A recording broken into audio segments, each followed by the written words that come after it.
श्राद्ध पक्ष की दसवीं, एकादशी और द्वादशी, इन 3 तिथियों पर एक रोटी में थोड़ा सा मीठा रखकर सोमप पितृ का नाम लेकर यदि गाय को खिला दिया जाता है, तो अगर कोई पूर्वज प्रेत योनि में भी पड़ा हुआ होता है, भटक रहा होता है, जिसको पिंड नहीं मिला, जो अचानक मर गया होता है, अधोगति में चले गया होता है, उस जीव की मुक्ति 10वीं श्राद्ध पक्ष की, एकादशी श्राद्ध पक्ष की और द्वादशी श्राद्ध पक्ष की, ये 3 दिन सोमप पितृ का नाम लेकर रोटी में, पूड़ी में मीठा रखकर अगर गाय को खिला दिया जाता है, ये 3 दिन तक, तो वो पितृ कभी भटकते नहीं है, उनको मुक्ति प्राप्त हो जाती है, मोक्ष में। पितृपक्ष को हम समझे। किसी ने कहा नखून मत काटना, किसी ने कहा नया कपड़ा मत लेना, पितृपक्ष में 16 दिन नए कपड़े नहीं लेना चाहिए, कोई कहे ये नहीं करना चाहिए, कोई कहे मकान का मुहूर्त, कोई कहे ये मुहूर्त, कोई कहे वो मुहूर्त, कोई कहे अच्छा काम करने के लिए मत जाओ, अच्छा मंगल कार्य के लिए आगे मत बढ़ो। शिव महापुराण की कथा कहती है कि पितृ बुरे नहीं होते हैं,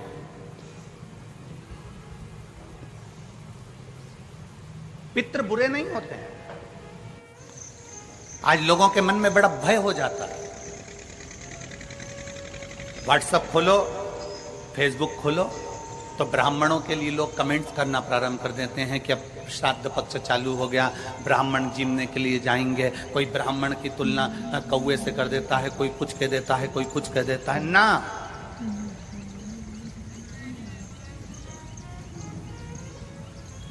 गायत्री करने वाला ब्राह्मण, वेद पाठ करने वाला ब्राह्मण, संध्या करने वाला ब्राह्मण की तुलना किसी साधारण से नहीं होती, उसकी तुलना तो स्वयं नारायण और ब्रह्मा से होती है, स्वयं नारायण और ब्रह्मा से होती है। किसी ने कहा कि तुम अभी नया वस्त्र मत लो, पितृपक्ष चल रहा है, नया काम मत चालू करो, पितृपक्ष चल रहा है। श्राद्ध का मतलब क्या है?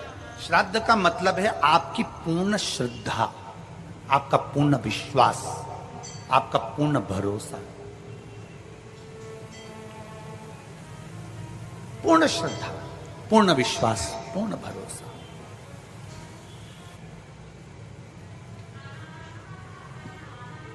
पितृपक्ष श्राद्ध का समय गलत समय नहीं है।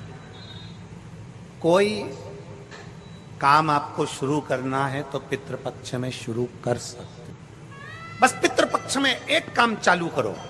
पितृपक्ष में बन सके गौ माता को रोटी दो, पितृपक्ष में बन सके गौ माता को जल दो, पितृपक्ष में बन सके तो भूखे को भोजन कराओ, प्यासे को पानी पिलाओ। पितृपक्ष में बन सके, तुम्हें किसी ने कह दिया, कोई विद्वान ने तुम्हें बता दिया कि तुम्हारे पितृ दोष है, तुम्हारे घर में काल सर्प दोष है, तुम्हारे घर में ऐसा दोष है, तो एक काम चालू करो, 16 दिन श्राद्ध के एक चावल का दाना देवाधिदेव महादेव के शिवलिंग पर समर्पित करो, दूसरा चावल का दाना अशोक सुंदरी की जगह पर समर्पित करो, और 1 लोटा जल पहले अशोक सुंदरी वाली जगह पर थोड़ा सा चढ़ाओ, उसके बाद शंकर भगवान को उस जल को अर्पित करो, अपना गोत्र बोलकर, अपने पितरों का स्मरण कर कर आपका पितृदोष अपने आप शांत हो जाएगा, दोष मिट जाएगा,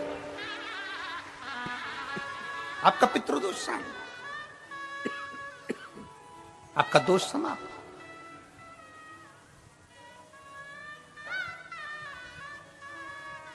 एक चावल का दाना शिवलिंग के ऊपर, एक चावल का दाना अशोक सुंदरी के ऊपर।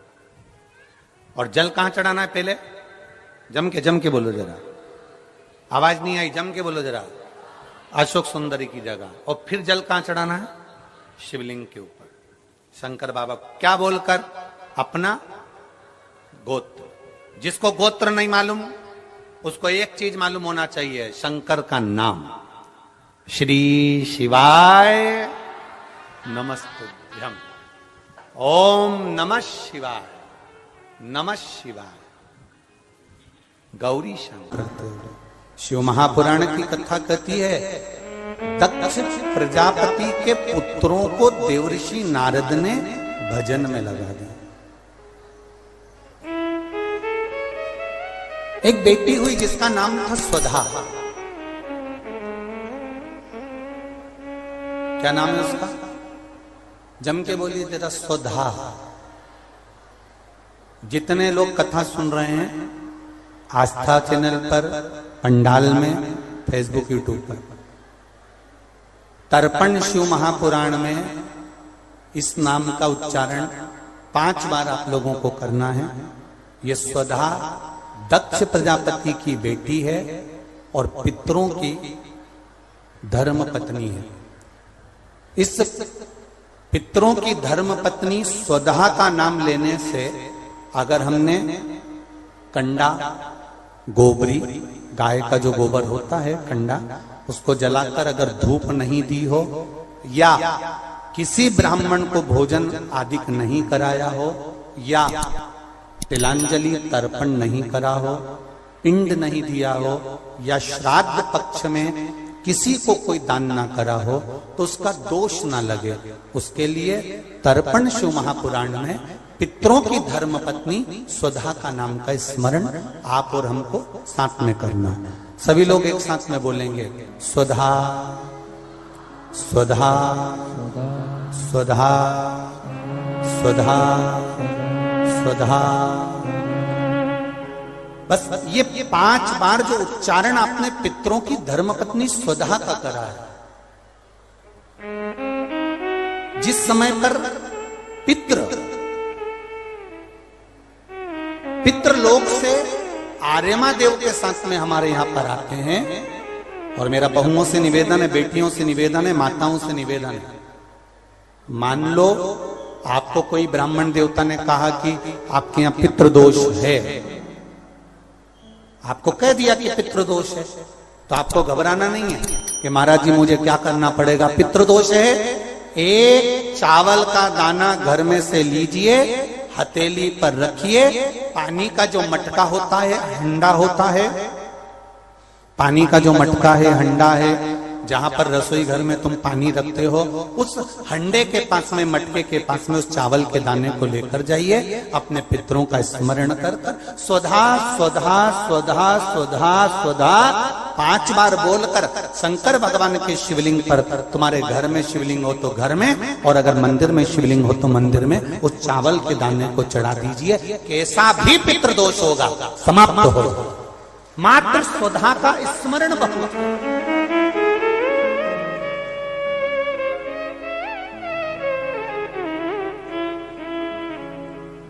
हम तो उनसे भी कहेंगे जिनका बार बार एक्सीडेंट होता हो,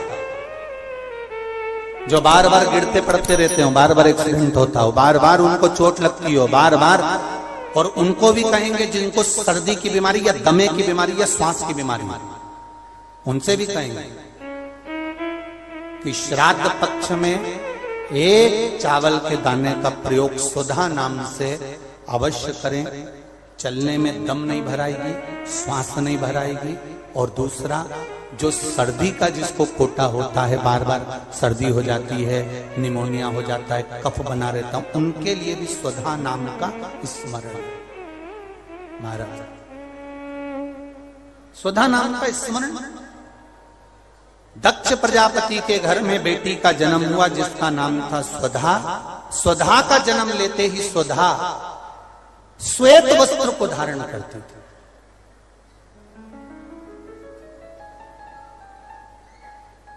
कोई वस्त्र अगर स्वधा पहन रही है तो श्वेत वस्त्र धारण कर रही है। एक दिन माता प्रसूति ने स्वधा को बुलाया। स्वधा आप इधर आओ। स्वधा आई। हाँ मां बेटी, जब घर में इतने सारे आभूषण हैं,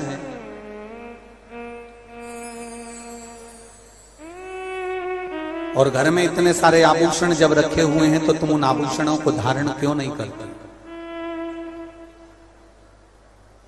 उन आभूषणों को क्यों नहीं पहनते? घर में इतने सारे वस्त्र रखे हैं तो तुम उन वस्त्रों को धारण क्यों नहीं करते?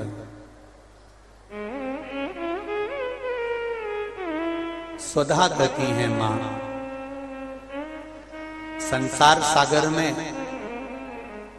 जब किसी के प्राण छूट जाते हैं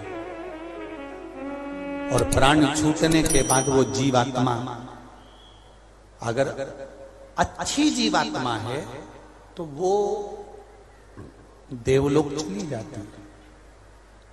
जो बुरी जीवात्मा है वो भटकती रहती है, भटकती है। मां उन जीवात्माओं के कल्याण के लिए मैं श्वेत वस्त्र धारण करता हूं। श्वेत वस्त्र, श्वेत चावल का दाना,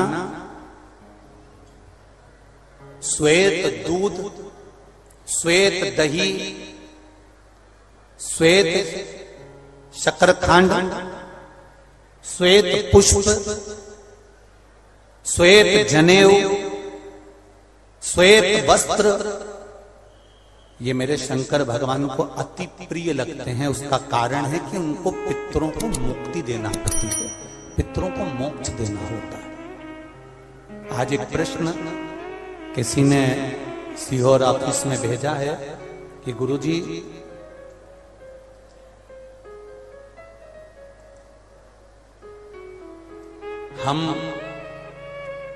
हमको श्राद्ध पक्ष में हम जो ब्राह्मण को भोजन कराते हैं या हम किसी को भोजन कराते हैं तो वो हमारी जीवात्मा को क्या वो मिलता है?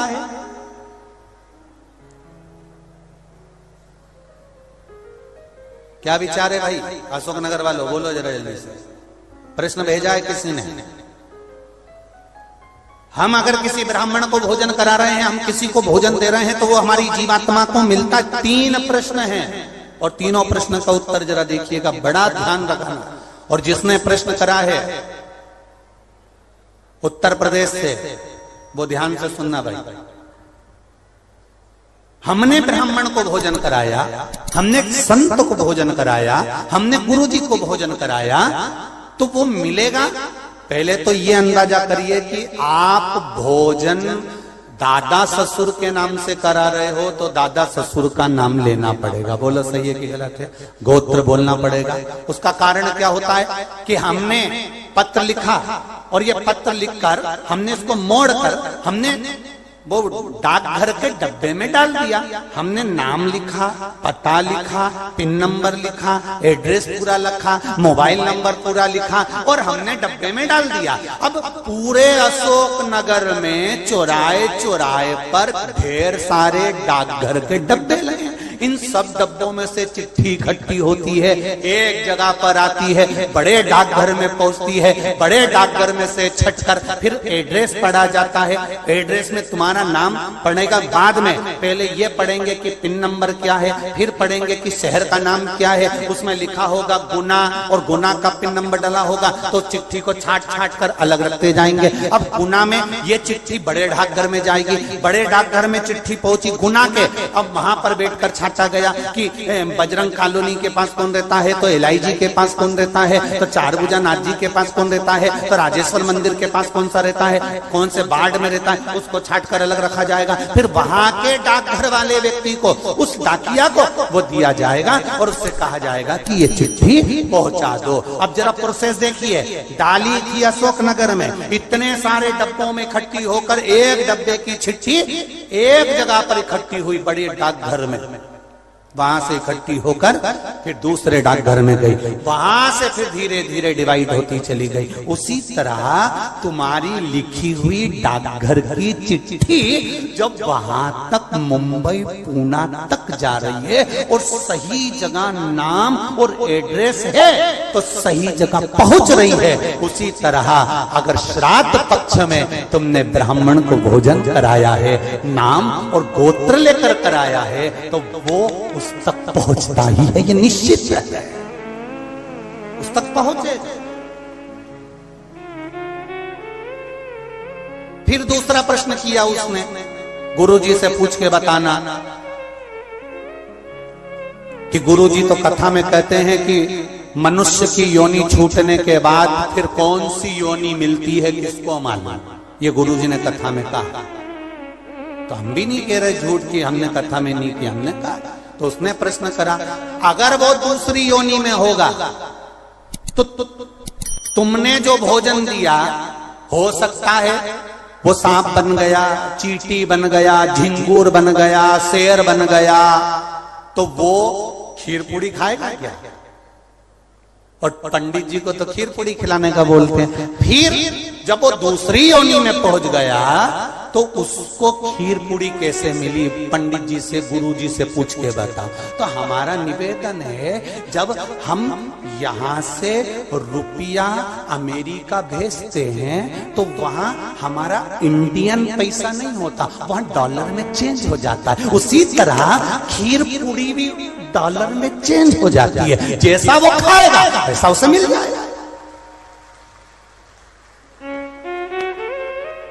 जब भारत की करेंसी, भारत का पैसा यहां से डाला आपने अमेरिका, तो अमेरिका में बदल गया, आपने ऑस्ट्रेलिया डाला वहां में बदल गया, आपने कहीं डाला नेपाल ले गए तो नेपाल की करेंसी में बदल गया। जब यहाँ का रुपया वहां पहुंचकर वहां के रुपये में चेंज हो जाता है, तो हमने जो खीर पूड़ी ब्राह्मण को दी है और तुम्हारे यहाँ का वो जीव सांप बना कि झिंगुर बना कि शेर बना कि गीदड़ बना, उसको उस रूप में जो वो खाता होगा उस रूप में मिल जाता। डॉलर चेंज, यहाँ की खीर पूड़ी चेंज, वहां जाते से।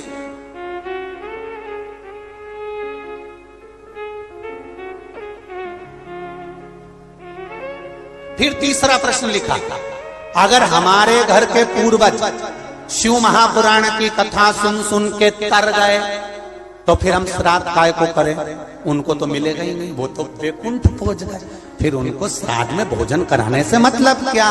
तो हमारा इतना सा कहना है, यूपी वालों जो तुमने प्रश्न करा बहुत जोरदार करा रे, तो एक उत्तर और अच्छे से सुन लो कि मान लो तुमने अगर श्राद्ध में भोजन कराया और तुम कह रहे हो उनका तो मोक्ष हो गया शिव पुराण सुनकर, फिर श्राद्ध करने से कौन सा फायदा? तो तुम भोजन कराओ, ये भोजन का फल वहां जाएगा। जैसे तुमने कोई सामान या रुपया मुंबई भेजा तुम्हारे रिश्तेदार किया, और मुंबई में रिश्तेदार का मालूम पड़ा कि उनने घर छोड़ दिया या वो कहीं चले गए या वो कहीं समाप्त हो गए, तो वो रुपया, वो सामान तुम्हारा वापिस तुम्हारे पास आ जाएगा। तो तुमने जो पुण्य करा है अगर उसने नहीं लिया तो वो पुण्य तुम्हारे खाते में वापिस आ जाएगा। इसलिए